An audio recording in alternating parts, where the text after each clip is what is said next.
তৃতীয় অধ্যায় হৃদযন্ত্রের যত কথা।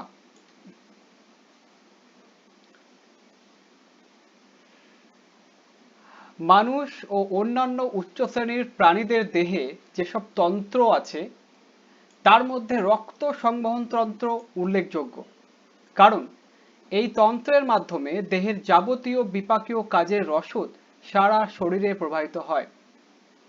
রক্ত সংবহন তন্ত্র গঠিত হয়েছে রক্ত, হৃৎপিণ্ড ও রক্তবাহিকা নিয়ে। হৃৎপিণ্ড হচ্ছে হৃৎপেশি দিয়ে তৈরি ত্রিকোণাকার ফাঁপা প্রকোষ্ঠযুক্ত পাম্পের মতো একটি অঙ্গ। এর সংকোচন এবং প্রসারণের ফলে সারা দেহে রক্ত সরবরাহিত হয়। আকার, আকৃতি ও কাজের ভিত্তিতে রক্তবাহিকা তিন রকম: ধমনী, শিরা ও কৈশিক জালিকা। রক্তকে রক্তবাহিকার ভেতর দিয়ে সঞ্চালনের জন্য হৃৎপিণ্ড মানব ও অন্য সকল প্রাণীদেহে পাম্পের মতো কাজ করে। ধমনী দিয়ে অক্সিজেন সমৃদ্ধ রক্ত হৃৎপিণ্ড থেকে সারা দেহে বাহিত হয়। সাধারণত কার্বন ডাই অক্সাইড সমৃদ্ধ রক্ত দেহের বিভিন্ন অঙ্গ থেকে শিরার মাধ্যমে হৃৎপিণ্ডে ফিরে আসে। ধমনী ও শিরার সংযোগস্থল জালিকাকারে বিন্যস্ত হয়ে কৈশিক জালিকা গঠন করে। আমরা এ অধ্যায়ে রক্ত ও রক্ত সঞ্চালনের যাবতীয় বিষয় সম্বন্ধে জানতে পারব।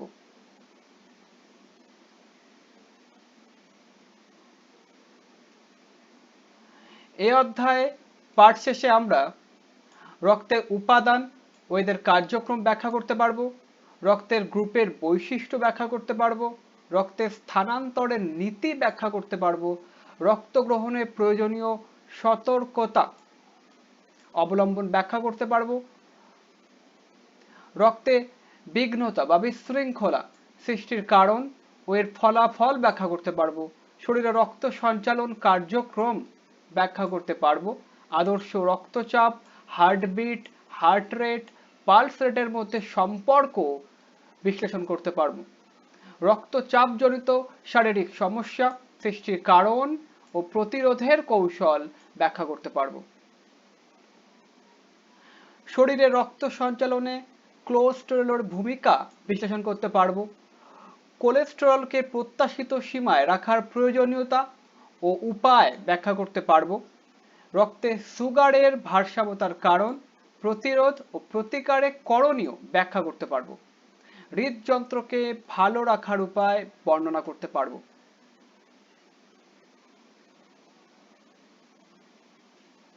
রক্ত, ব্লাড। প্রাণীদেহে রক্ত এক ধরনের লাল বর্ণের অস্বচ্ছ আন্তঃকোষীয় লবণাক্ত এবং খানিকটা ক্ষারধর্মী তরল যোজক টিস্যু। একজন পূর্ণবয়স্ক সুস্থ মানুষের দেহে প্রায় 5 থেকে 6 লিটার রক্ত থাকে, যেটি মানুষের দেহে মোট ওজনের প্রায় 8%।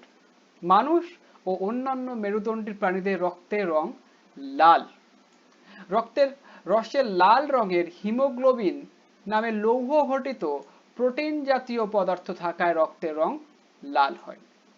হিমোগ্লোবিন অক্সিজেনের সাথে যুক্ত হয়ে অক্সিহিমোগ্লোবিন যৌগ গঠন করে অক্সিজেন পরিবহন করে।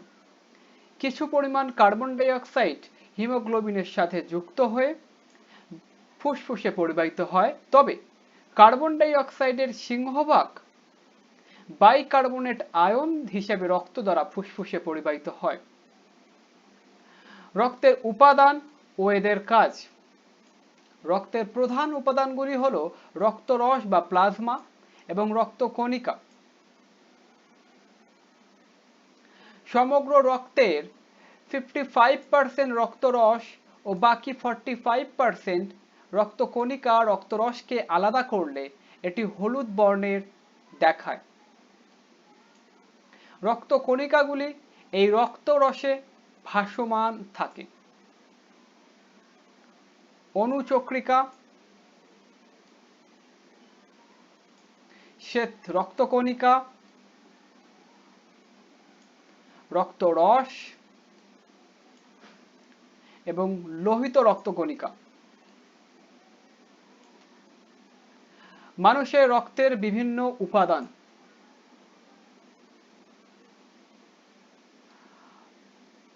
রক্তরস বা প্লাজমা, রক্তের তরল অংশকে প্লাজমা বলে। রক্তরসের প্রায় 90% জল ও বাকি 10% দ্রবীভূত অবস্থায় থাকে। বিভিন্ন রকমের জৈব ও অজৈব পদার্থ। অজৈব পদার্থগুলোর মধ্যে রয়েছে বিভিন্ন ধরনের খনিজ পদার্থের আয়ন, যেমন sodium, potassium, calcium, chlorine, magnesium, phosphorus, লৌহ, আয়োডিন এবং oxygen, carbon die oxide, nitrogen জাতীয় গ্যাসীয় পদার্থ। জৈব পদার্থগুলি হলো এক, খাদ্য সার, যেমন গ্লুকোজ, অ্যামাইনো অ্যাসিড, স্নেহ পদার্থ, ভিটামিন ইত্যাদি। দুই, রেচন পদার্থ, urea, uric acid, ammonia, creatinine ইত্যাদি। তিন, protein, fibrinogen, globulin, albumin, prothrombin ইত্যাদি। চার, প্রতিরক্ষামূলক দ্রব্যাদি, অ্যান্টিটক্সিন, অ্যাগ্লুটিনিন ইত্যাদি। পাঁচ, অন্তঃক্ষরা গ্রন্থির নিঃসৃত বিভিন্ন হরমোন। ছয়, কোলেস্টেরল, লেসিথিন, বিলিরুবিন ইত্যাদি নানা ধরনের যৌগ। রক্তরসের কাজগুলি হচ্ছে: এক, রক্তকণিকা সহ রক্তরসে দ্রবীভূত খাদ্যসার দেহের বিভিন্ন অংশে বাহিত করা। দুই, টিস্যু থেকে বর্জ্য পদার্থ নির্গত করে সেগুলি রেচনের জন্য বৃক্কে পরিবহন করা। শ্বসনের ফলে কোষের সৃষ্ট কার্বন ডাই অক্সাইডকে বাইকার্বনেট হিসাবে ফুসফুসে পরিবহন করা। চার, রক্ত জমাট বাঁধার প্রয়োজনীয় উপাদানগুলি পরিবহন করা। পাঁচ, হরমোন, এনজাইম, লিপিড প্রভৃতি দেহের বিভিন্ন অংশে বহন করা। ছয়, রক্তের অম্লক্ষারের ভারসাম্য রক্ষা করা। সিরাম, রক্ত থেকে রক্তকণিকা এবং রক্ত জমাট বাঁধার জন্য যে প্রয়োজনীয় প্রোটিন আছে সেটাকে সরিয়ে নেওয়ার পর যে তরলটি রয়ে যায় তাকে সিরাম বলে। অন্যভাবে বলা যায়, রক্ত জমাট বাঁধার পর যে হালকা হলুদ রঙের স্বচ্ছ রস পাওয়া যায় তাকে সিরাম বলে। রক্তরস বা প্লাজমা এবং সিরামের মধ্যে পার্থক্য হলো, রক্তরসে রক্ত জমাট বাঁধার প্রয়োজনীয় প্রোটিন থাকে, সিরামে সেটি থাকে না। রক্তকণিকা, রক্তরসের মধ্যে ছড়ানো বিভিন্ন রকমের কোষকে রক্তকণিকা বলে। রক্তকণিকাগুলি প্রধানত তিন রকমের হয়, যথা: ক, লোহিত রক্তকণিকা বা এরিথ্রোসাইট, খ, শ্বেত রক্তকণিকা বা লিউকোসাইট এবং অনুচক্রিকা বা থ্রম্বোসাইট। লোহিত রক্তকণিকা। লোহিত রক্তকণিকা মানবদেহের পরিণত লোহিত রক্তকণিকা দ্বি অবতল এবং চাকতি আকৃতির। এতে হিমোগ্লোবিন নামে রঞ্জক পদার্থ থাকার কারণে দেখতে লাল বর্ণের হয়। এজন্য এদেরকে রেড ব্লাড সেল বা আরবিসি বলে। অন্যভাবে বলা যায়, লোহিত রক্তকণিকা প্রকৃতপক্ষে হিমোগ্লোবিন ভর্তি চ্যাপ্টা আকৃতির ভাসমান ব্যাগ। এ কারণে লোহিত কণিকা অধিক পরিমাণ অক্সিজেন পরিবহন করতে পারে। লোহিত কণিকাগুলির বিভাজন হয় না। এই কণিকাগুলো সর্বক্ষণই অস্থিমজ্জার ভিতরে উৎপন্ন হতে থাকে এবং উৎপন্ন হওয়ার পর রক্তরসে চলে আসে। মানুষের লোহিত কণিকার আয়ু প্রায় 4 মাস অর্থাৎ 120 দিন। স্তন্যপায়ী প্রাণীদের লোহিত রক্ত কণিকাগুলো উৎপন্ন হওয়ার পর রক্তরসে আসার পূর্বে নিউক্লিয়াস বিলীন হয়ে যায়। অন্যান্য মেরুদণ্ডী প্রাণীর ক্ষেত্রে এরকম ঘটে না, অর্থাৎ এদের লোহিত কণিকাগুলোতে নিউক্লিয়াস থাকে। লোহিত কণিকা প্লীহাতে সঞ্চিত থাকে এবং তাৎক্ষণিক প্রয়োজনে প্লীহা থেকে লোহিত কণিকা রক্তরসে সরবরাহ হয়।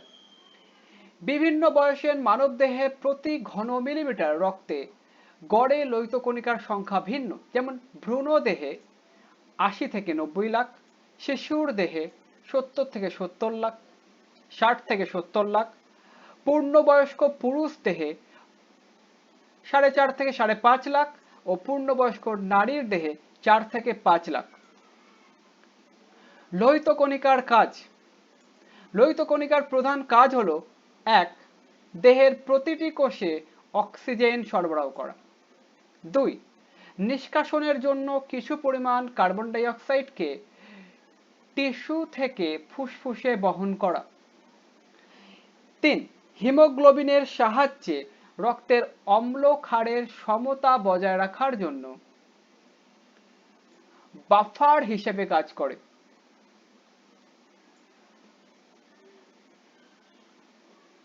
শ্বেতকণিকা ফ্যাগোসাইটোসিস প্রক্রিয়ায় জীবাণুকে ধ্বংস করছে। শ্বেতকণিকা জীবাণু।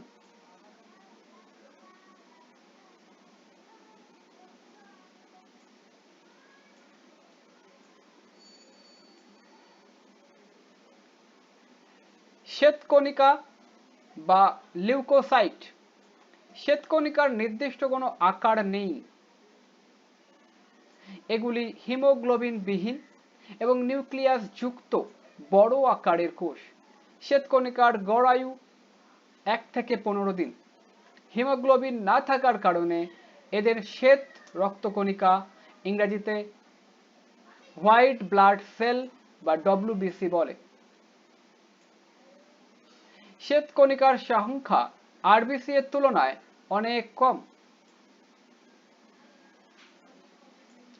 এরা অ্যামিবার মতো দেহের আকারের পরিবর্তন করে।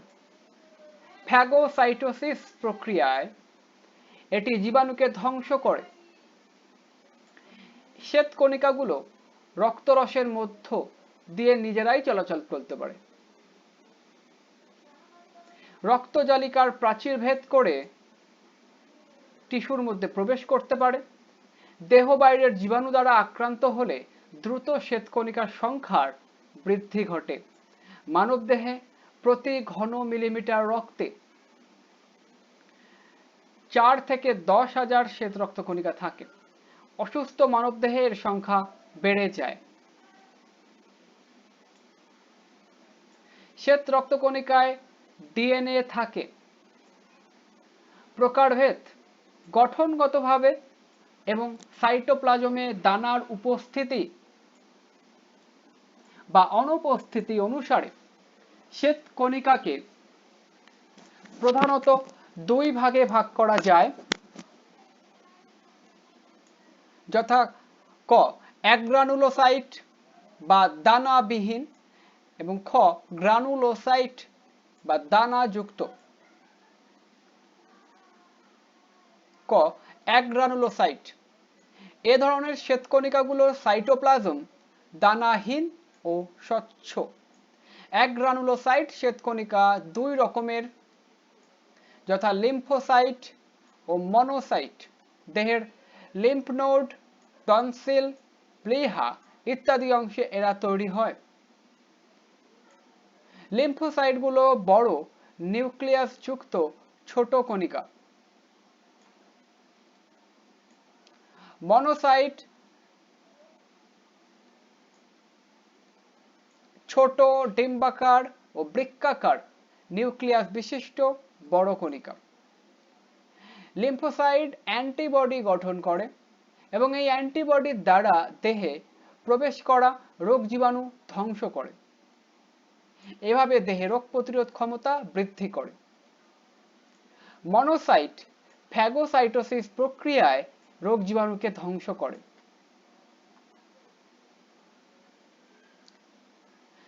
বিভিন্ন প্রকার শ্বেতকণিকা: lymphocyte, monocyte, neutrophil, eosinophil, basophil. Granulocyte, এদের সাইটোপ্লাজম সূক্ষ্ম দানাযুক্ত। গ্রানুলোসাইট শ্বেতকণিকাগুলো নিউক্লিয়াসের আকৃতিতে ভিত্তিতে 3 প্রকার, যথা নিউট্রোফিল, ইওসিনোফিল এবং বেসোফিল। নিউট্রোফিল ফ্যাগোসাইটোসিস প্রক্রিয়ায় জীবাণু ভক্ষণ করে। ইওসিনোফিল ও বেসোফিল হিস্টামিন নামক রাসায়নিক পদার্থ নিঃসৃত করে দেহে অ্যালার্জি প্রতিরোধ করে। বেসোফিল হেপারিন নিঃসৃত করে রক্তকে রক্তবাহিকার ভেতরে জমাট বাঁধতে দেয় না, মানে বাঁধতে বাধা দেয়। অণুচক্রিকা বা থ্রোম্বোসাইট, অণুচক্রিকা এবং তার আকার পরিবর্তন। ইংরেজিতে এদেরকে প্লেটলেট বলে। এগুলো গোলাকার, ডিম্বাকার অথবা রড আকারের হতে পারে। এদের সাইটোপ্লাজম দানাদার। সাইটোপ্লাজমে কোষ অঙ্গাণু মানে মাইটোকন্ড্রিয়া, গলগি বডি বস্তু কিন্তু থাকে, এরা থাকে কিন্তু নিউক্লিয়াস থাকে না। অনেকের মতে অণুচক্রিকাগুলো সম্পূর্ণ কোষ নয়, এগুলি অস্থিমজ্জার বৃহদাকার কোষের ছিন্ন অংশ। অণুচক্রিকাগুলোর গড় আয়ু 5 থেকে 10 দিন। পরিণত মানবদেহে প্রতি ঘন মিলিমিটার রক্তে অণুচক্রিকার সংখ্যা প্রায় 2.5 লাখ। অসুস্থ দেহে এদের সংখ্যা আরো বেশি হয়। অণুচক্রিকার প্রধান কাজ হলো রক্ত তঞ্চন করা বা জমাট বাঁধানোতে বা ব্লাড ক্লটিং এ সাহায্য করা। যখন কোনো রক্তবাহিকা বা কোনো টিস্যু আঘাতপ্রাপ্ত হয়ে কেটে যায়, তখন সেখানকার অণুচক্রিকাগুলো সক্রিয় হয়ে উঠে অনিয়মিত আকার ধারণ করে এবং থ্রোম্বোপ্লাস্টিন নামক পদার্থ তৈরি করে। এই পদার্থগুলো রক্তের প্রোটিন প্রথ্রম্বিনকে থ্রোম্বিনে পরিণত করে। থ্রোম্বিন পরবর্তীকালে রক্তরসের প্রোটিন ফাইব্রিনোজেনকে ফাইব্রিন জালকে পরিণত করে রক্তকে জমাট বাঁধায় বা রক্তের তঞ্চন ঘটায়। ফাইব্রিন এক ধরনের অদ্রবণীয় প্রোটিন যা দ্রুত সুতার মতো জালিকা প্রস্তুত করে। এটি ক্ষতস্থানে জমাট বাঁধে এবং রক্তক্ষরণ বন্ধ করে। তবে রক্ততঞ্চন প্রক্রিয়াটি আরো জটিল এবং এ প্রক্রিয়ার জন্য আরো বিভিন্ন ধরনের রাসায়নিক পদার্থ, ভিটামিন কে ও ক্যালসিয়াম আয়ন জড়িত থাকে।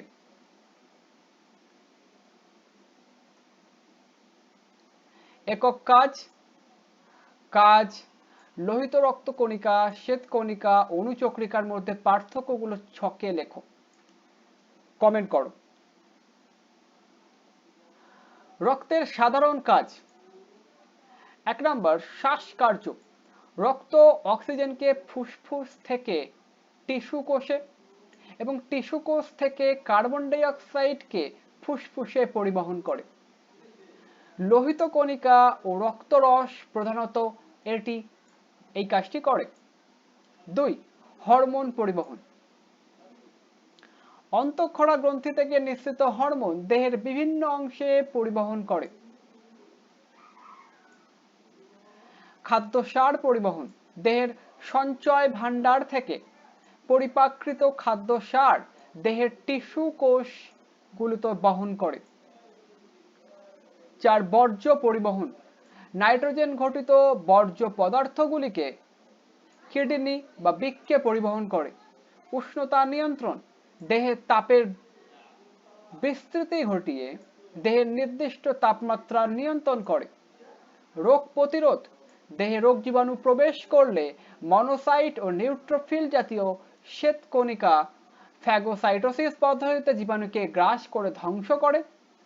এবং লিম্ফোসাইট জাতীয় শ্বেতকণিকা অ্যান্টিবডি গঠন করে, দেহের ভিতরে জীবাণুকে ধ্বংস করে এবং বাইরের থেকে জীবাণুর আক্রমণকে প্রতিহত করে।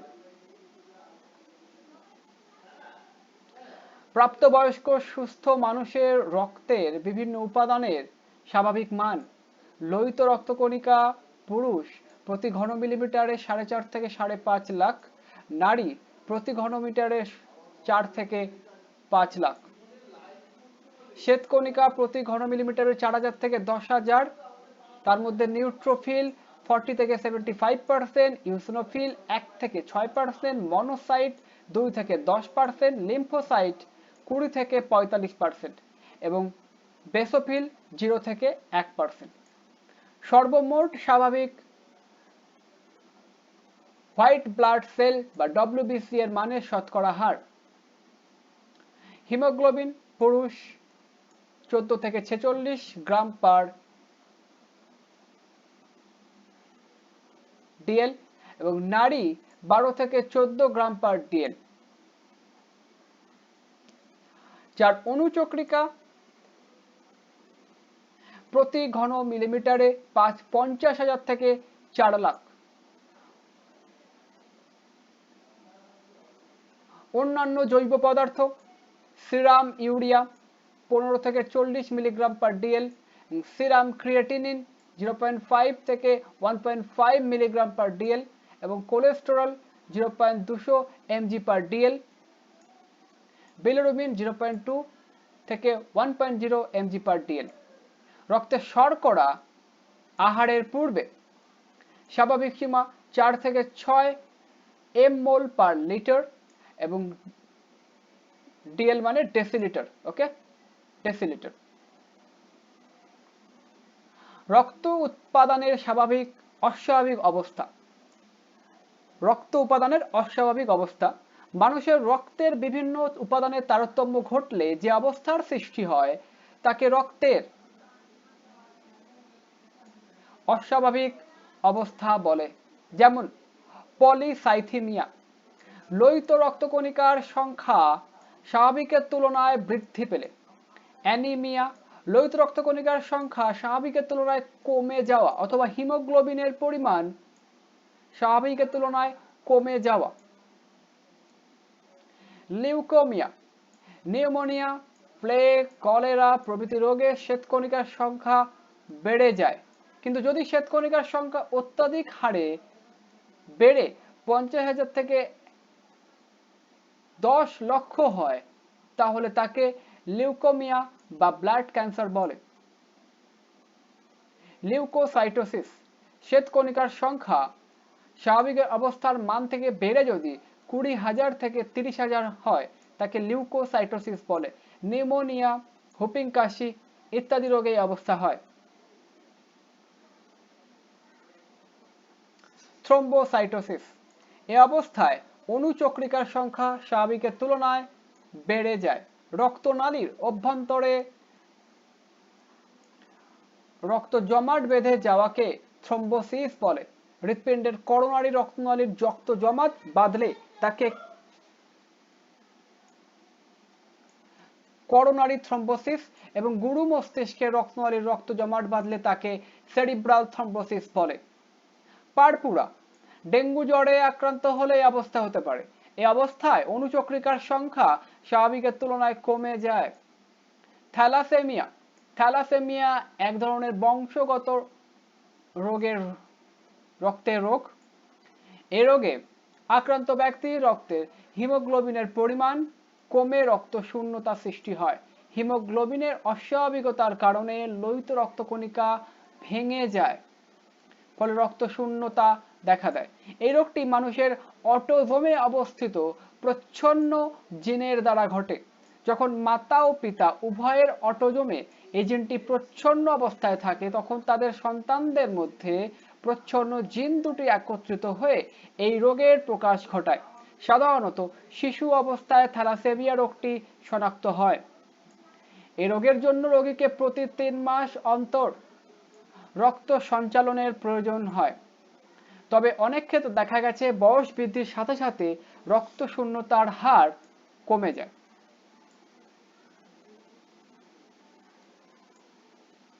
রক্তের গ্রুপ, অ্যান্টিজেন এবং অ্যান্টিবডি।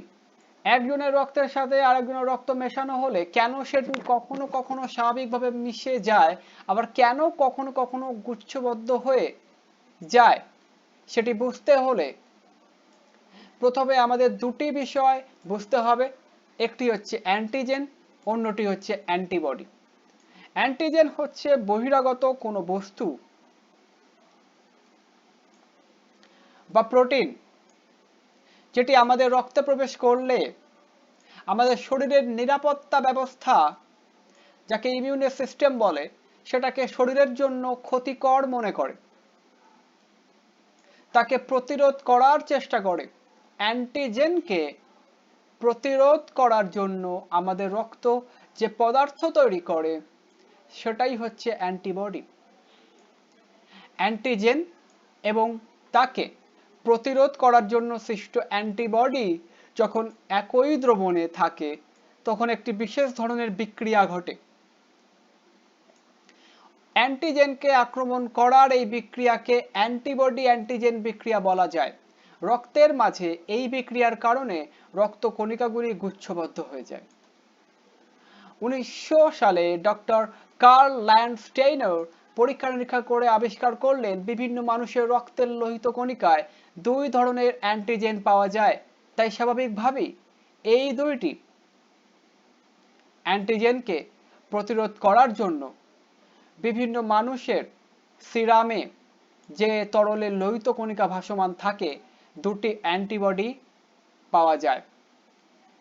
লোহিত কণিকায় থাকা এই দুটি অ্যান্টিজেনকে এ এবং বি নাম দেওয়া হয়েছে। তোমরা নিশ্চয়ই বুঝতে পারছো একজন মানুষের রক্তের লোহিত কণিকায় যদি এ অ্যান্টিজেন থাকে তাহলে কোনোভাবেই তার রক্তে এ অ্যান্টিজেনের অ্যান্টিবডি থাকতে পারবে না।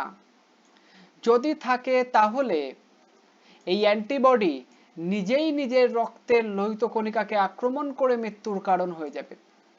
এ অ্যান্টিজেনের অ্যান্টিবডি না থাকলেও বি অ্যান্টিজেনের অ্যান্টিবডি থাকে। একই কারণে যে রক্তের লোহিত রক্তকণিকায় বি অ্যান্টিজেন আছে সেখানে এ অ্যান্টিজেনের অ্যান্টিবডি আছে। অ্যান্টিজেন ও অ্যান্টিবডি বিষয়টি বুঝে থাকলে আমরা মানুষের রক্ত কিভাবে বিভিন্ন গ্রুপে ভাগ করা হয়েছে সেটি বুঝতে পারবো। যদি লোহিত রক্তকণিকায় এ ও বি এই দুটি অ্যান্টিজেন থাকা সম্ভব হয়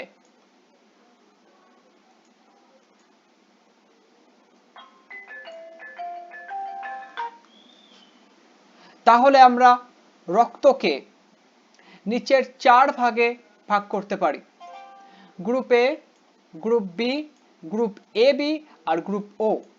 গ্রুপ এ তে রক্তে অ্যান্টিজেন হচ্ছে এ, গ্রুপ বি তে রক্তে antigen B, group A B তে অ্যান্টিজেন এ আর বি দুটোই আছে। গ্রুপ ও তে এ বা বি কোনো অ্যান্টিজেন নেই। গ্রুপ এ তে সিরামে এ অ্যান্টিজেনের অ্যান্টিবডি নেই, কিন্তু বি অ্যান্টিজেনের অ্যান্টিবডি আছে। গ্রুপ বি তে সিরামে বি অ্যান্টিজেনের অ্যান্টিবডি নেই, শুধু এ অ্যান্টিজেনের অ্যান্টিবডি আছে। গ্রুপ এ বি তে সিরামে এ কিংবা বি কারোরই অ্যান্টিবডি থাকা সম্ভব নয়। সিরামে এ ও বি দুটো অ্যান্টিজেনেরই অ্যান্টিবডি আছে। এখন তোমরাই নিজেরাই বলতে পারবে কোন মানুষের কোন গ্রুপের রক্ত দেওয়া সম্ভব। ও গ্রুপের রক্তের লোহিত কণিকায় যেহেতু অ্যান্টিজেনই নেই তাকে যে কোনো গ্রুপেই দেওয়া যায়। সেই গ্রুপে যে অ্যান্টিবডি থাকুক কোনো ক্ষতি করা সম্ভব নয়, কারণ দুটোই আছে। এজন্য ও গ্রুপকে বলা হয় ইউনিভার্সাল ডোনার।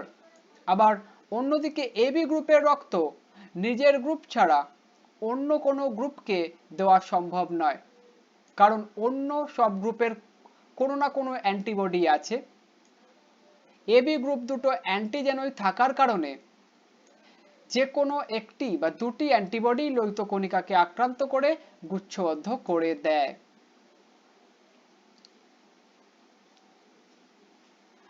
এ গ্রুপ এবং বি গ্রুপের রক্ত নিজের গ্রুপ ছাড়া শুধু এবি গ্রুপকে দেওয়া যেতে পারে, কারণ এবি গ্রুপে কোনো অ্যান্টিবডি নেই, তাই এ কিংবা বি অ্যান্টিজেনকে আক্রান্ত করতে পারবে না। আবার আমরা যদি গ্রহীতার দৃষ্টিকোণ থেকে দেখি, তাহলে উল্টোটা দেখতে পাবো, ও গ্রুপ কারো রক্তই নিতে পারবে না, কারণ অন্য কোনো গ্রুপের সিরামে দুটি ধরনের অ্যান্টিবডি আছে। আবার অন্যদিকে এবি গ্রুপ সবার রক্তই নিতে পারবে, কারণ তার সিরামে কোনো ধরনের অ্যান্টিবডি নেই। এজন্য এবি কে বলা হয় ইউনিভার্সাল অ্যাকসেপ্টর। দাতা, গ্রহীতা, কোন গ্রুপের রক্ত কাকে দেওয়া যাবে? Chart. Group O minus, O plus, B minus, B plus, A minus, A plus, AB minus, AB plus,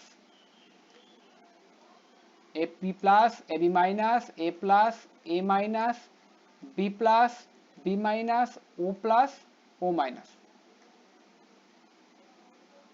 যেমন ও নেগেটিভ রক্ত সবাইকে দেওয়া যাবে, আবার ও পজিটিভ রক্ত খালি পজিটিভদেরই দেওয়া যাবে, নেগেটিভদের নয়।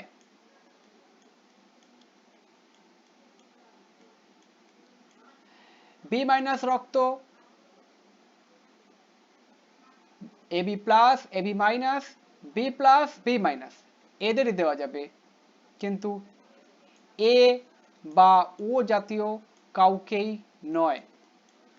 বি প্লাস কেবলমাত্র এবি প্লাস আর বি প্লাসকে দেওয়া যাবে এবং বাদবাকিদেরকে নয়।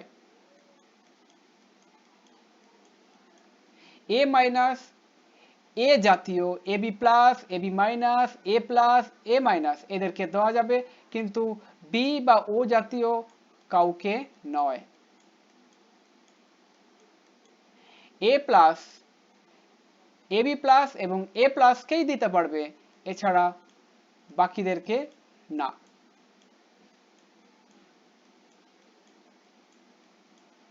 এবি মাইনাস কেবলমাত্র এবি প্লাস আর এবি মাইনাসকেই দেবে আর বাদ বাকিদেরকে না।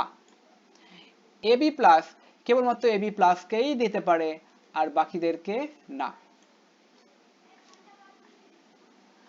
আর এইচ ফ্যাক্টর, এতক্ষণ পর্যন্ত যে বিষয়গুলো আলোচনা করা হয়েছে সেটা কিন্তু সম্পূর্ণ হয়নি, কারণ এখন পর্যন্ত রক্তের গ্রুপের একটি গুরুত্বপূর্ণ বিভাজনের কথা বলা হয়নি। তোমরা যারা রক্ত গ্রুপের সাথে পরিচিত তারা নিশ্চয়ই লক্ষ্য করেছো যে রক্তের গ্রুপ বোঝানোর সময় শুধু এ বি, এবি কিংবা ও বলা হয় না, সবসময় এরপর একটি প্লাস বা মাইনাস যুক্ত করা হয়, যেমন এ প্লাস, ও মাইনাস ইত্যাদি। এই প্লাস বা মাইনাস চিহ্নটি কোথা থেকে আসে? রেসার্স নামের বানরের লোহিত রক্ত কণিকায় এক ধরনের অ্যান্টিজেন রয়েছে, যেটি অনেক মানুষের রক্তের লোহিত কণিকায় পাওয়া যায়। এই বানরের নাম অনুসারে এটাকে রেসার্স ফ্যাক্টর বা সংক্ষেপে RH ফ্যাক্টর বলে। যাদের শরীরে এই অ্যান্টিজেন পাওয়া যায় তাদের রক্তকে RH প্লাস, এবং যাদের শরীরে এইটি নেই তাদের রক্তকে RH মাইনাস বলে। ক্লিয়ার? রক্তের গ্রুপের পিছনে যে প্লাস মাইনাস চিহ্নটি থাকে সেটি এই RH ফ্যাক্টর ছাড়া অন্য কিছু নয়। তোমরা নিশ্চয়ই বুঝতে পারছো RH মাইনাস রক্ত সবসময় RH প্লাস বিশিষ্ট রক্তের মানুষকে দেওয়া সম্ভব, কিন্তু উল্টোটা এক ধরনের জটিলতা সৃষ্টি করে। RH মাইনাস রক্ত বিশিষ্ট মানুষকে RH প্লাস বিশিষ্ট রক্ত দিয়ে প্রথমবার গ্রহীতার কোনো প্রতিক্রিয়া হয় না, কিন্তু ধীরে ধীরে গ্রহীতার রক্তরসে RH প্লাস অ্যান্টিজেনের বিপরীত অ্যান্টিবডি তৈরি হবে। কাজেই দ্বিতীয়বার RH প্লাস বিশিষ্ট রক্ত দেওয়া হলে এই অ্যান্টিবডি RH প্লাস রক্তের লোহিত রক্ত কণিকার সাথে বিক্রিয়া করে রক্তকে জমাট বাঁধিয়ে দেবে। তবে একবার RH+ বিশিষ্ট রক্ত গ্রহণ করার পর যদি গ্রহীতা আর ওই রক্ত গ্রহণ না করে, তাহলে ধীরে ধীরে তার শরীরের RH+ এর অ্যান্টিবডি নষ্ট হয়ে যায় এবং গ্রহীতা তার স্বাভাবিক রক্ত ফিরে পায়।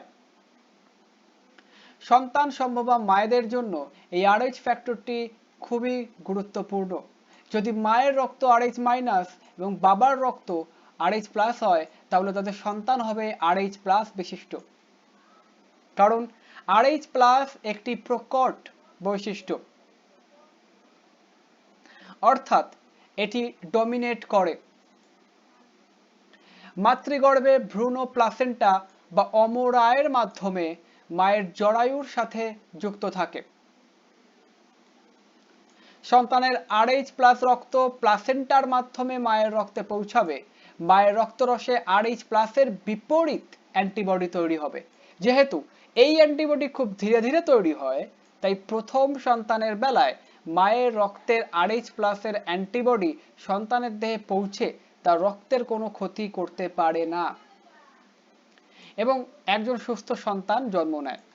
তবে দ্বিতীয় সন্তান গর্ভধারণ করার সময় মায়ের শরীরের RH+ এর অ্যান্টিবডি সন্তানের রক্তে প্রবেশ করতে থাকে এবং ভ্রূণের লোহিত রক্তকণিকা ধ্বংস করে ভ্রূণ বিনষ্ট হয়, অনেক সময় গর্ভপাত হয়। সন্তান জীবিত জন্ম নিলেও তার প্রচণ্ড রক্ত স্বল্পতা থাকে, জন্মের পর জন্ডিস রোগ দেখা দেয়। এজন্য বিয়ের আগেই হবু বর-কনের রক্তের গ্রুপ পরীক্ষা করে নেওয়া উচিত, প্রয়োজনে সাবধানতা অবলম্বন করা উচিত। বাবার ব্লাড গ্রুপ পজিটিভ, মায়ের ব্লাড গ্রুপ নেগেটিভ, তাহলে মায়ের পেটে আসা শিশুটির ব্লাড গ্রুপ পজিটিভ এবং মায়ের সরাসরি কোনো সমস্যা হলো না, কিন্তু পজিটিভ ব্লাড গ্রুপের প্রতিষেধক অ্যান্টিবডি তৈরি হলো, যার ফলে পরবর্তী পজিটিভ ব্লাড গ্রুপের যে শিশুটি মায়ের পেটে এলো, সেই প্রতিষেধক তাকে আক্রমণ করলো। মায়ের রক্ত RH- এবং বাবার রক্ত RH+ হলে সন্তানের জটিলতা হতে পারে।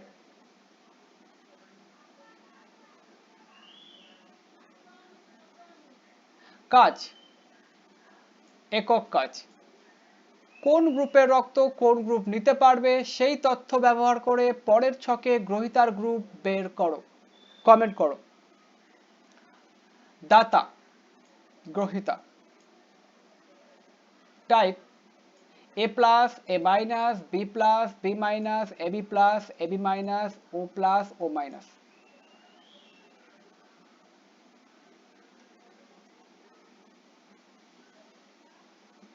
ওকে, করো এটা।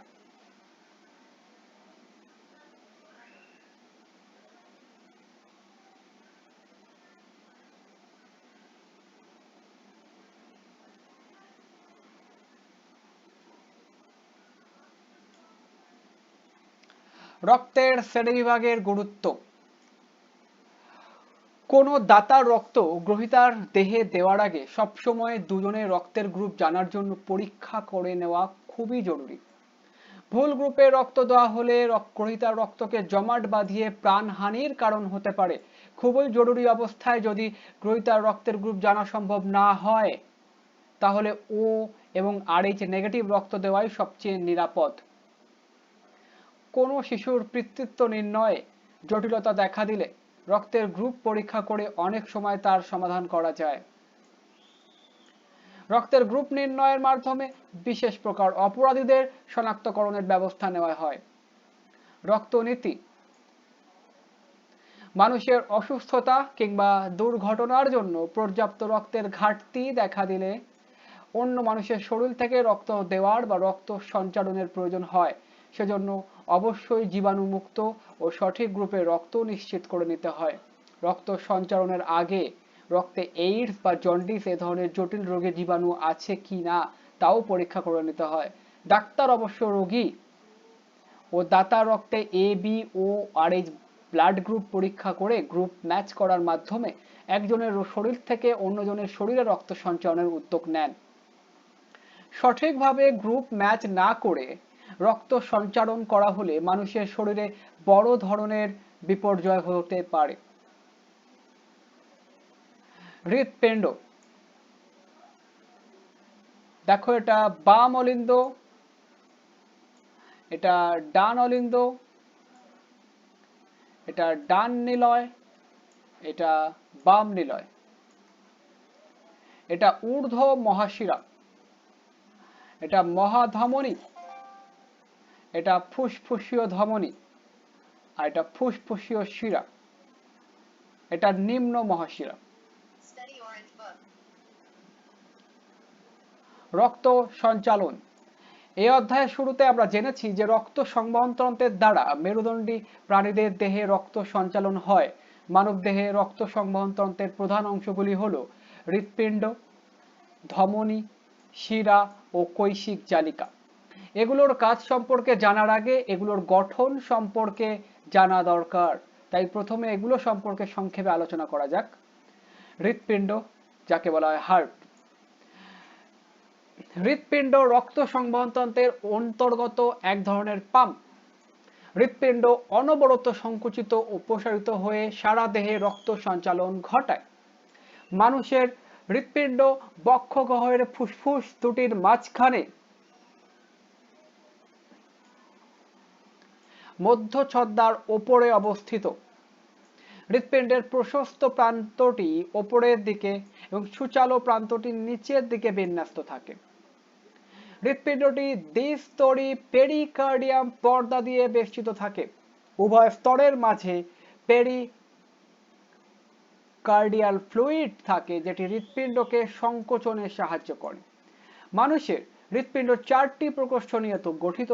ওপরের প্রকোষ্ঠগুলিকে দুটিকে যথাক্রমে ডান ও বাম অলিন্দ বা আট্রিয়াম এবং নিচের প্রকোষ্ঠ দুটিকে যথাক্রমে ডান ও বাম নিলয় বা ভেন্ট্রিকেলস বলে। দুটি অলিন্দের ভেতরকার প্রাচীর পাতলা, কিন্তু নিলয় দুটির প্রাচীর পুরু এবং বেশ পেশিবহুল। ডান অলিন্দের সঙ্গে একটি ঊর্ধ্ব মহাশিরা এবং একটি নিম্ন মহাশিরা যুক্ত থাকে, মনে রাখবে।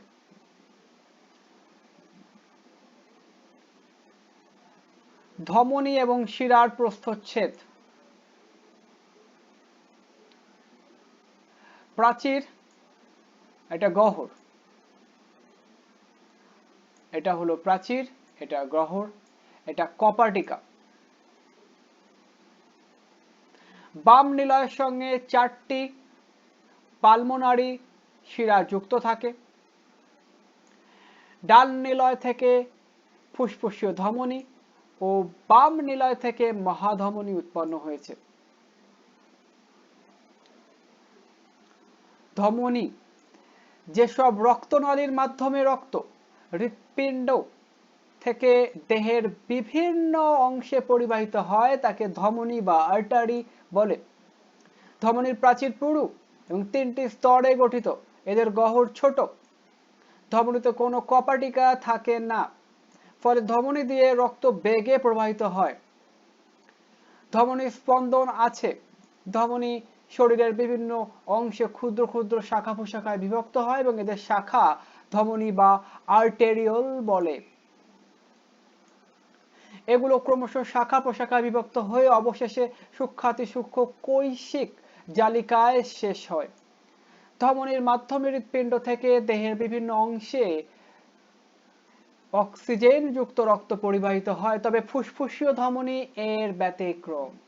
এই রক্তনালী দিয়ে হৃৎপিণ্ড ফুসফুসে রক্ত প্রেরণ করে বলে এটি ধমনীকে পালমোনারি আর্টারি বলা হয়।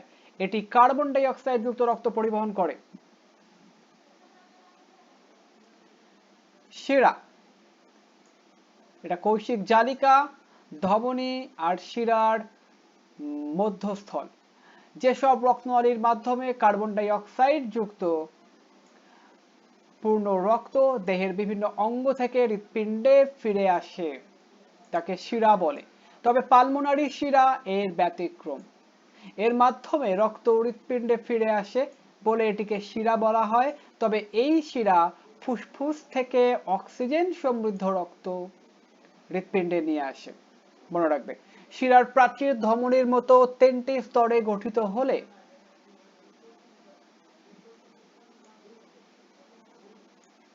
হলেও বেশ পাতলা এবং গহ্বরটি বড়। শিরায় কপাটিকা থাকায় শিরা দিয়ে রক্ত ধীরে ধীরে এক মুখে প্রবাহিত হয়। ধমনী প্রান্তের কৈশিক জালিকাগুলো ক্রমশ একত্রিত হয়ে প্রথমে সূক্ষ্ম শিরা বা উপশিরা গঠন করে। উপশিরাগুলি পরস্পর মিলিত হয়ে পরে শিরা গঠন করে। কতগুলি শিরা মিলে মহাশিরা গঠন করে। এভাবে শিরা কৈশিক জালিকা থেকে শুরু হয় এবং হৃৎপিণ্ডে শেষ হয়। হৃৎপিণ্ডের লম্বচ্ছেদ, এটা ডান অলিন্দ, এটা বাম অলিন্দ, এটা ডান নিলয় আর এটা বাম নিলয়। কৈশিক জালিকা ধমনী ও শিরার সংযোগস্থলে অবস্থিত, কেবল এক স্তর বিশিষ্ট এন্ডোথেলিয়াম দিয়ে গঠিত যেসব সূক্ষ্ম রক্তনালী জালকের আকারে বিন্যস্ত থাকে সেগুলিকে কৈশিক জালিকা বলে। কৈশিক জালিকার রক্ত ও রক্তকোষের মধ্যে ব্যাপন প্রক্রিয়ায় দ্বারা পুষ্টিদ্রব্য, অক্সিজেন, কার্বন ডাই অক্সাইড, রেচন পদার্থ ইত্যাদির আদান প্রদান ঘটে। হৃৎপিণ্ডের কাজ আমরা পূর্বে জেনেছি। মানুষের রক্ত সংবহনতন্ত্র হৃৎপিণ্ড, ধমনী, শিরা ও কৌশিক জালিকা নিয়ে গঠিত। মানুষের হৃৎপিণ্ডে অবিরাম সংকুচিত ও প্রসারিত হয়ে ধমনী ও শিরার মাধ্যমে রক্ত সংবহন করে।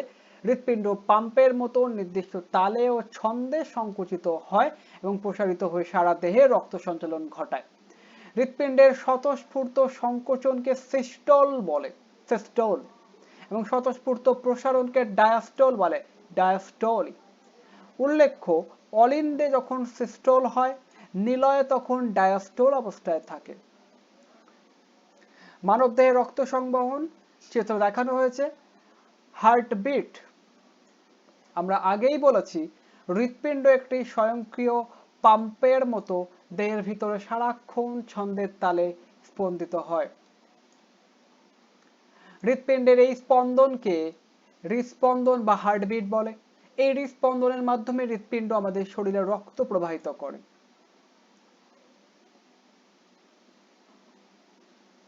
মানবদেহে রক্ত সংবহন,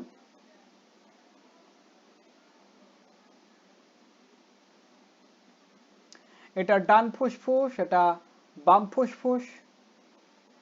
এখান থেকে ফুসফুসীয় ধমনী ডান দিকে, এটা ফুসফুসীয় ধমনী বাম দিকে। এটা ঊর্ধ্ব মহাশিরা, এটা মহাধমনী। এটা ডান অলিন্দ, এটা বাম অলিন্দ। এখান থেকে ফুসফুসীয় শিরা বাম দিকে, ফুসফুসীয় শিরা ডান দিকে। এটা ডান নিলয়, এটা বাম নিলয়। এটা নিম্ন মহাশিরা, এটা দেহের অভ্যন্তরস্থ রক্ত জালিকা, এটা পায়ের মধ্যকার রক্ত জালিকা। অক্সিজেন যুক্ত রক্ত লাল রঙের, কার্বন ডাই অক্সাইড যুক্ত রক্ত নীল রঙের। হার্টবিট বা হৃৎস্পন্দন একটি জটিল বিষয়। মানুষের হৃৎপিণ্ড মায়োজনিক অর্থাৎ বাইরের কোনো উদ্দীপনা ছাড়া হৃৎপেশি নিজে থেকেই সংকোচন ও প্রসারণের দ্বারা হৃৎস্পন্দন সৃষ্টি করে। একটি হৃৎস্পন্দন হৃৎপিণ্ডে পরপর সংঘটিত ঘটনার সমষ্টিকে কার্ডিয়াক চক্র বলে। হৃৎপিণ্ডের সংকোচন ও প্রসারণের ফলে রক্তের দেহের ভেতর গতিশীল থাকে। কার্ডিয়াক চক্র 4টি ধাপে সম্পন্ন হয়। যেমন ক অলিন্দের ডায়াস্টল, খ অলিন্দের সিস্টল, গ নিলয়ের ডায়াস্টল, নিলয়ের সিস্টল, ঘ নিলয়ের ডায়াস্টল। অলিন্দর ডায়াস্টলে অলিন্দের প্রসারণ হয়, অলিন্দের সিস্টলে অলিন্দের সংকোচন হয়, নিলয়ের প্রসারণ হয়। নিলয়ের সিস্টলে নিলয়ের সংকোচন হয়, নিলয়ের ডায়াস্টলে নিলয়ের প্রসারণ হয়। কার্ডিয়াক চক্র।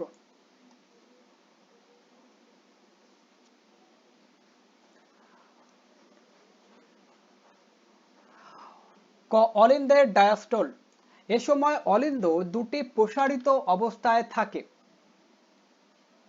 ফলে সারা শরীরের কার্বন ডাই অক্সাইড যুক্ত রক্ত ঊর্ধ্ব ও নিম্ন মহাশয় দিয়ে ডান অলিন্দে ও ফুসফুস থেকে অক্সিজেন সমৃদ্ধ রক্ত পালমোনারি শিরা দিয়ে বাম অলিন্দে প্রবেশ করে।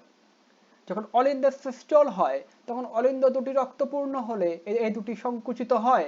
ডান অলিন্দ থেকে কার্বন ডাই অক্সাইড যুক্ত রক্ত ডান নিলয়ে ও বাম অলিন্দ থেকে অক্সিজেন সমৃদ্ধ রক্ত বাম নিলয়ে আসে।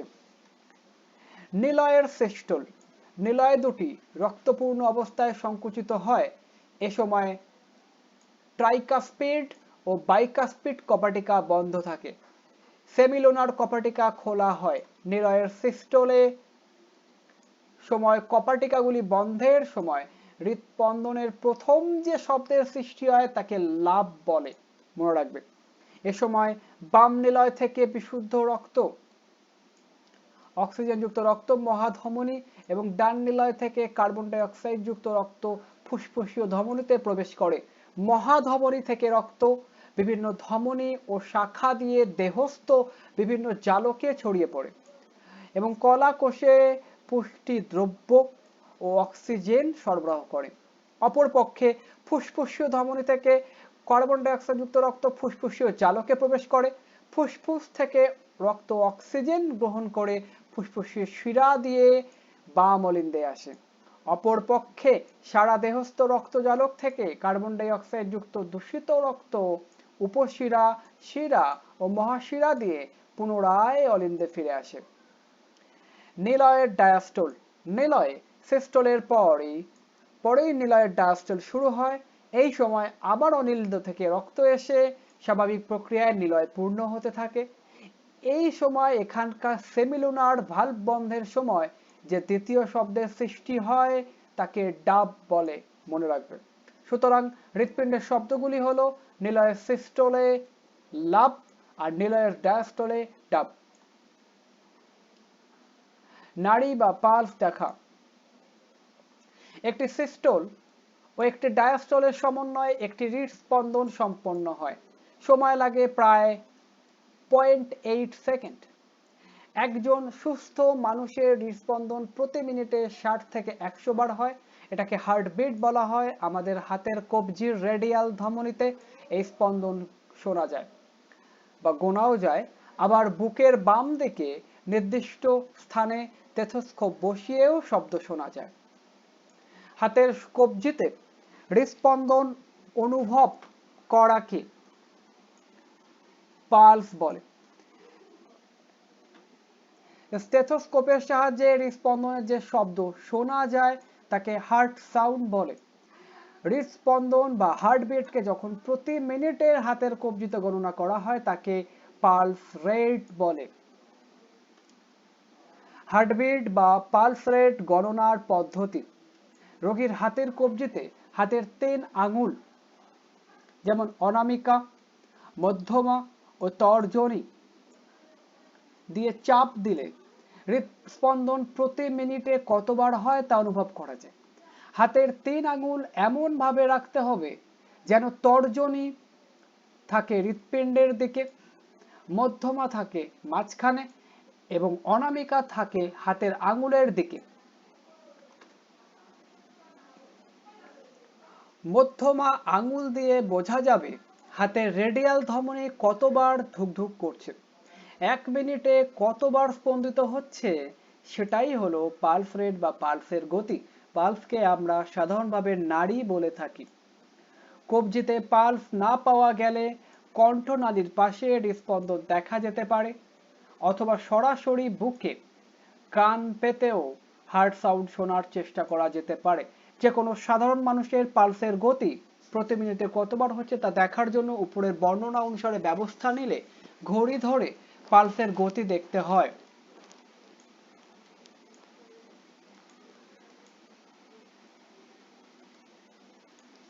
সাধারণত পালসের গতি দ্রুত হয় পরিশ্রম করলে, ঘাবড়ে গেলে, ভয় পেলে, তীব্র যন্ত্রণা হলে কিংবা জ্বর হলে।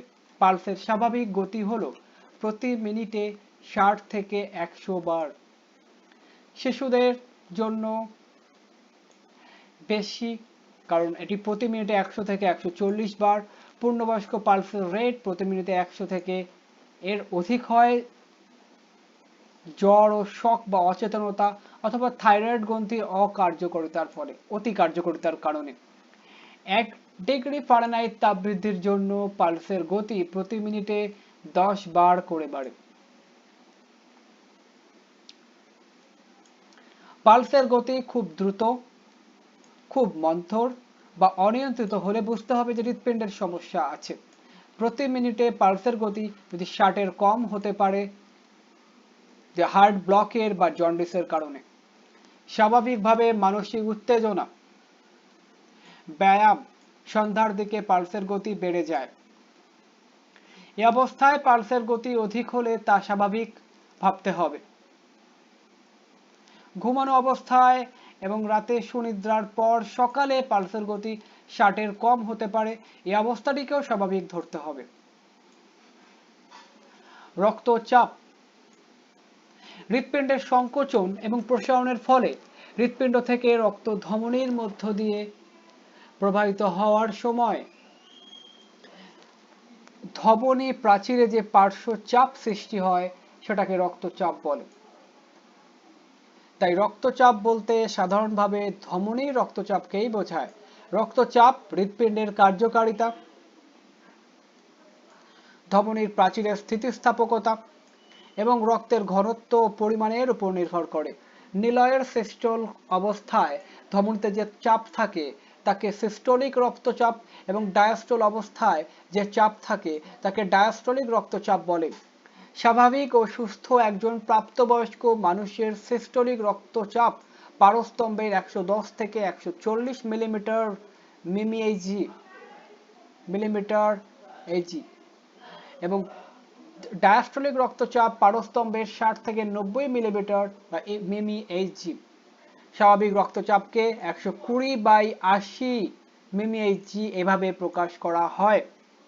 স্ফিগমোম্যানোমিটার নামক যন্ত্রের সাহায্যে রক্তচাপ নির্ণয় করা যায়। মনে রাখবে।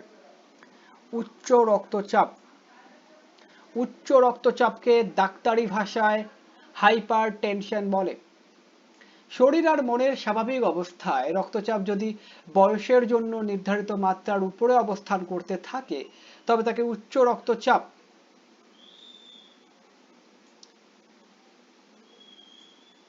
বা হাইপারটেনশন বলে। রক্তের চাপ যদি কম থাকে তাহলে তাকে নিম্ন রক্তচাপ বলে। হৃৎপিণ্ডের সংকোচন ও প্রসারণের ফলে হৃৎপিণ্ড থেকে ধমনীর মাধ্যমে রক্ত প্রবাহকালে ধমনী গায়ে কোনো ব্যক্তির সিস্টোলিক রক্তচাপ যদি সবসময় 160 মিলিমিটার পারস্তম্ভ বা তার বেশি এবং ডায়াস্টোলিক সবসময় 95 মিলিমিটার পারস্তম্ভ বা তার বেশি থাকে তবে তার উচ্চ রক্তচাপ আছে। উত্তেজনা, চিন্তা, বিষণ্ণতা, নিদ্রাহীনতা বা অন্য কোনো কারণে যদি রক্তচাপ সাময়িকভাবে নির্দিষ্ট সীমানা অতিক্রম করে তবে তাকে হাইপারটেনশন বলা যাবে না, কারণ তার জন্য বিশেষ কোনো ঔষধেরও প্রয়োজন হয় না। হাইপারটেনশন হওয়ার প্রকৃত কারণ আজও জানা যায়নি, তবে অতিরিক্ত শারীরিক ওজন, মেদবহুল শরীর, অতিরিক্ত লবণ খাওয়া, অপর্যাপ্ত শারীরিক পরিশ্রম, ডায়াবেটিস, অস্থির চিত্ত এবং মানসিক চাপগ্রস্ত, রক্তে কোলেস্টেরলের আধিক্য এরকম ব্যক্তিদের মাঝে এ রোগের আশঙ্কা সব থেকে বেশি। হাইপারটেনশন রোগীদের যেসব জটিলতা দেখা দিতে পারে তার মধ্যে রয়েছে স্ট্রোক, প্যারালাইসিস, হৃৎপিণ্ড বড় হয়ে যাওয়া, হার্ট অ্যাটাক, ফেলিওর, কিডনির কার্যক্ষমতা কমে যাওয়া, দৃষ্টিশক্তির ব্যাঘাত প্রভৃতি। নিম্ন রক্তচাপ উচ্চ রক্তচাপের মতো এত মারাত্মক নয়, তবে রক্তচাপ যথেষ্ট কমে গেলে নানা রকমের অসুবিধাও সৃষ্টি হয়। রক্তচাপ প্রতিরোধ করার জন্য কিংবা প্রতিকার হিসেবে নিচের সতর্কতামূলক নিয়মগুলি পালন করলে উপকার পাওয়া যায়। 1. ডায়াবেটিস থাকলে সেটি নিয়ন্ত্রণে রাখা। 2. দেহের ওজন না বাড়ানো। 3. চর্বিযুক্ত খাদ্য বর্জন করা, যেমন ঘি, মাখন, গরু বা খাসির মাংস, চিংড়ি ইত্যাদি। সুষম খাদ্য গ্রহণ করা, পরিমাণের অতিরিক্ত খাদ্য গ্রহণ থেকে বিরত থাকা, ধূমপান থেকে বিরত থাকা, নিয়মিত ব্যায়াম করা, দৈনিক 7 থেকে 8 ঘন্টা ঘুমানো, মানসিক চাপমুক্ত দুশ্চিন্তামুক্ত জীবনযাপন করা, খাবারের সাথে অতিরিক্ত লবণ গ্রহণ থেকে বিরত থাকা। কোলেস্টেরল। কোলেস্টেরল এক ধরনের বিশেষ ধরনের জটিল স্নেহ পদার্থ বা লিপিড এবং স্টেরয়েড এর প্রকৃষ্ট উদাহরণ। মানুষের প্রায় প্রত্যেক কোষে ও টিস্যুতে কোলেস্টেরল থাকেই। যকৃত মগজের পরিমাণ সবচেয়ে বেশি। কোলেস্টেরল অন্যান্য স্নেহ পদার্থের সাথে মিশে রক্তে স্নেহের বাহক হিসেবে কাজ করে। স্নেহ এবং প্রোটিনের যৌগকে লাইপোপ্রোটিন বলে। স্নেহের পরিমাণের উপর ভিত্তি করে লাইপোপ্রোটিন দুরকম: উচ্চ ঘনত্ব বিশিষ্ট lipoprotein high density lipoprotein HDL এবং নিম্ন ঘনত্ব বিশিষ্ট lipoprotein low density lipoprotein LDL। রক্তের LDL এর পরিমাণ বৃদ্ধির সাথে কোলেস্টেরলের আধিক্যের সম্পর্ক আছে। রক্তে LDL এর পরিমাণ বেশি থাকা শরীরের জন্য ক্ষতিকর। রক্তে HDL এর পরিমাণ বেশি থাকা শরীরের জন্য উপকারী। রক্তে কোলেস্টেরলের স্বাভাবিক পরিমাণ 100 থেকে 200 মিলিগ্রাম পার DL। রক্তে কোলেস্টেরলের আধিক্য হৃদরোগের আশঙ্কা বাড়ায়। স্বাভাবিক মাত্রা থেকে রক্তে কোলেস্টেরল বেশি হলে রক্তনালী অন্তঃপ্রাচীরের গায়ে কোলেস্টেরল ও ক্যালসিয়াম জমা হয়ে রক্তনালীর গ্রহণ ছোট হয়ে যায়। এ কারণে ধমনীর প্রাচীরের স্থিতিস্থাপকতা কমে যায় এবং শক্ত হয়ে যায়। এই অবস্থাকে ধমনীর কাঠিন্য বা আর্টেরিওস্ক্লেরোসিস বলে। আর্টেরিওস্ক্লেরোসিসের কারণে ধমনীর প্রাচীরে ফাটল দেখা দিতে পারে। ধমনীর গায়ে ফাটল দিয়ে রক্তক্ষরণ হয়ে জমাট বেঁধে রক্ত প্রবাহ বাধাপ্রাপ্ত হয়। হৃৎপিণ্ডের করোনারি নালিকায় রক্ত জমাট বাঁধলে তাকে করোনারি থ্রম্বোসিস বলে এবং মস্তিষ্কে রক্তনালীতে রক্ত জমাট বাঁধলে তাকে সেরিব্রাল থ্রম্বোসিস বলে। এতে আক্রান্ত ব্যক্তির মৃত্যু হতে পারে। রক্তে কোলেস্টেরল বেড়ে গেলে LDL এর পরিমাণ বেড়ে যায় আর HDL এর পরিমাণ কমে যায়। LDL এর পরিমাণ 150 মিলিগ্রাম পার DL থেকে বেশি হলে তাকে ডাক্তারের পরামর্শ নেওয়া আবশ্যক। হৃদযন্ত্রকে ভালো রাখার উপায় আমরা প্রথম অধ্যায় থেকে জেনেছি। স্বাস্থ্য রক্ষার জন্য আমাদের প্রয়োজন সুষম খাদ্য এবং শরীরকে সচল রাখার জন্য প্রয়োজন ব্যায়াম ও বিশ্রাম। সুষম খাদ্য গ্রহণ করা যেমন আবশ্যক, তেমনি খাদ্য গ্রহণ এবং জীবন প্রণালী সম্বন্ধে কতগুলি সুঅভ্যাস গড়ে তোলাও একান্ত আবশ্যক। অনেক কারণেই দেহে নানা ধরনের রোগ হতে পারে, তবে সঠিক খাদ্যাবস্থা ও জীবন প্রণালী অনুসরণ করে হৃদযন্ত্রকে ঠিক রাখা যায়। সেগুলো হচ্ছে: 1. দেহের উচ্চতা ও বয়স অনুসারে কাঙ্ক্ষিত ওজন বজায় রাখা আবশ্যক। দেহের ওজন বেশি হলে হৃৎপিণ্ড দুর্বল হয়ে পড়ে। প্রাণীজ ও উদ্ভিজ্জ প্রোটিন মিশ্রিত খাবার খাওয়া উচিত। শর্করা, মিষ্টি ও স্নেহ জাতীয় খাদ্যের পরিমাণ নিয়ন্ত্রিত রাখতে হবে। শাকসবজি ও আঁশযুক্ত খাবার বেশি খেতে হবে। উদ্ভিজ্জ তেল গ্রহণ করা উচিত, তবে সামুদ্রিক মাছের তেল রক্তে কোলেস্টেরলের পরিমাণ কমায় এবং রক্ত জমাট বাঁধার প্রবণতাকে হ্রাস করে। মাছভোজীদের হৃদরোগের প্রকোপ এর জন্য তুলনামূলকভাবে কম থাকে। সুষম খাদ্যে ভিটামিন ও খনিজ লবণের চাহিদা যা আছে তা অপরিবর্তিত রাখা উচিত, তবে খাওয়ার লবণের পরিমাণ নিয়ন্ত্রণের প্রয়োজন আছে।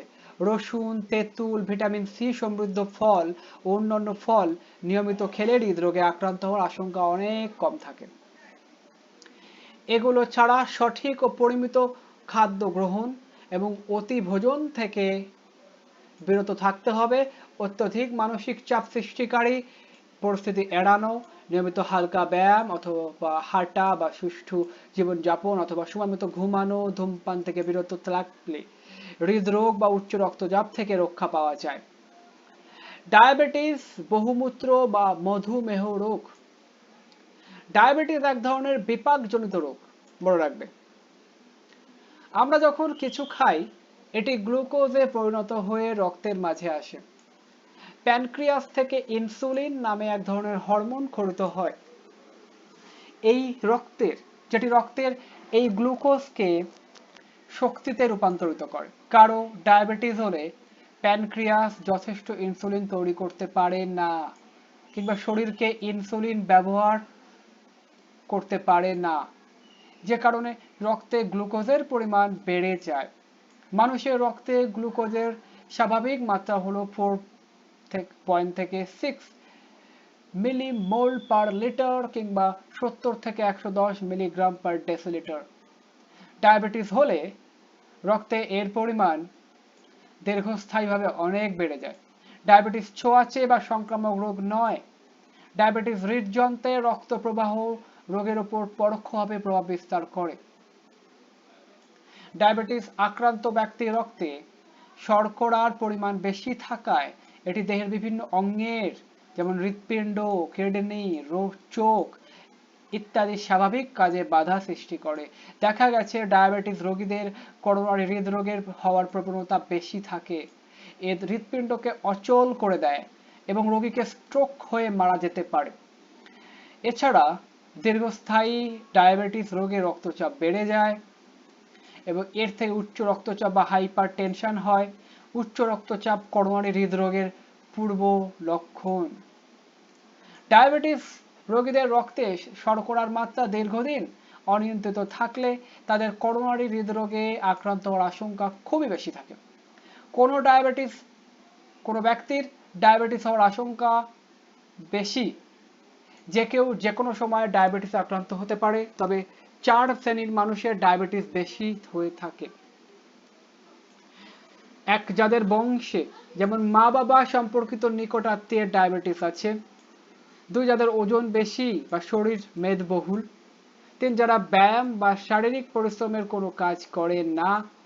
4, দীর্ঘদিন যারা স্টেরয়েড জাতীয় ওষুধ সেবন করে। ডায়াবেটিস রোগের লক্ষণ: 1, ঘন ঘন প্রস্রাব হওয়া, বিশেষ করে রাতে ঘন ঘন প্রস্রাব হওয়া। 2, খুব বেশি পিপাসা লাগা। 3, বেশি ক্ষুধা লাগা। অতিমাত্রায় শারীরিক দুর্বলতা অনুভব করা। 4, যথেষ্ট খাওয়া সত্ত্বেও ওজন কমে যাওয়া, শীর্ণতা বা সামান্য পরিশ্রমে ক্লান্তি ও দুর্বলতা বোধ করা। 6, চামড়া শুকিয়ে যাওয়া। 7, চোখে ঝাপসা দেখা। 8, শরীরের কোথাও ক্ষতের সৃষ্টি হলে দেরিতে শুকানো। ডায়াবেটিস রোগীর পথ্য: ডায়াবেটিস রোগকে দমিয়ে রাখতে খাদ্যের ভূমিকা অসামান্য। ডায়াবেটিস রোগের জন্য ওষুধ সেবন করলেও রোগীকে খাদ্য নিয়ন্ত্রণ করতে হয়। নিয়ন্ত্রিত খাদ্যাবস্থা না থাকলে ওষুধ সেবন করেও ডায়াবেটিস নিয়ন্ত্রণ করা যায় না। রোগীকে এমন খাদ্যদ্রব্য নিতে হবে যা তার ন্যূনতম ক্যালোরির চাহিদা পূরণ করবে, কিন্তু ওই খাদ্যের দ্বারা রক্তে ও প্রস্রাবে যাতে শর্করা বেড়ে না যায়। ডায়াবেটিস নিয়ন্ত্রণ: ডায়াবেটিস নিয়ন্ত্রণ 3 ভাবে নিয়ন্ত্রণ করা যায়, যেমন খাদ্য নিয়ন্ত্রণ, ওষুধ সেবন ও জীবন শৃঙ্খলা। খাদ্য নিয়ন্ত্রণ: মোটা লোকেদের ডায়াবেটিস হলে তাদের ওজন স্বাভাবিক না হওয়া পর্যন্ত খাদ্যদ্রব্য ডাক্তারের পরামর্শ অনুযায়ী খেতে হবে। ডায়াবেটিস রোগীদের একটুও চিনি বা মিষ্টি খাওয়া চলবে না। তাদের এমন খাবার খাওয়া উচিত যা প্রোটিন সমৃদ্ধ, যেমন গাঢ় সবুজ রঙের শাকসবজি, বরবটি, মাশরুম, বাদাম, ডিম, মাছ, চর্বি ছাড়া মাংস ইত্যাদি, এবং যেখানে শ্বেতসার কম থাকে। ওষুধ সেবন: সব ডায়াবেটিস রোগীকেই খাদ্য নিয়ন্ত্রণ ও শৃঙ্খলা মেনে চলতে হয়। অনেক ক্ষেত্রে বয়স্ক রোগীদের এ দুটি নিয়ম যথাযথভাবে পালন করলে রোগ নিয়ন্ত্রণে এসে যায়, কিন্তু ইনসুলিন নির্ভর রোগীদের ক্ষেত্রে ইনসুলিন ইনজেকশনের দরকার হয়। জীবন শৃঙ্খলা ডায়াবেটিস রোগীর জীবনকাঠি। তাকে এসব বিষয়ে বিশেষ নজর দিতে হবে। নিয়মিত পরিমাণ মতো সুষম খাবার খেতে হবে। নিয়মিত পরিমাণ মতো ব্যায়াম করতে হবে। নিয়মিত রক্তে গ্লুকোজের পরিমাণ পরিমাপ করে ফলাফল পর্যবেক্ষণ করতে হবে। মিষ্টি খাওয়া সম্পূর্ণরূপে ছেড়ে দিতে হবে। অনুশীলনী: বহু নির্বাচনী প্রশ্ন। এগুলো আমি পরে আলোচনা করব। সৃজনশীল প্রশ্ন। 1, রাফিন দশম শ্রেণীর ছাত্র।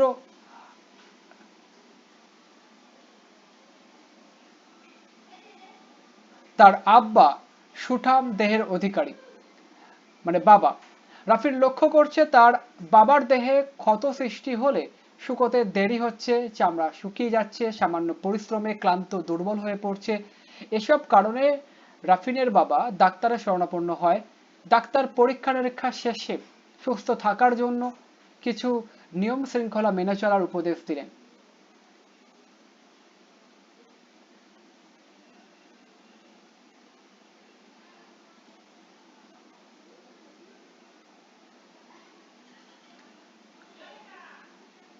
কমেন্ট করো, নিচের চিত্রটি লক্ষ্য করো, প্রশ্নগুলোর উত্তর দাও।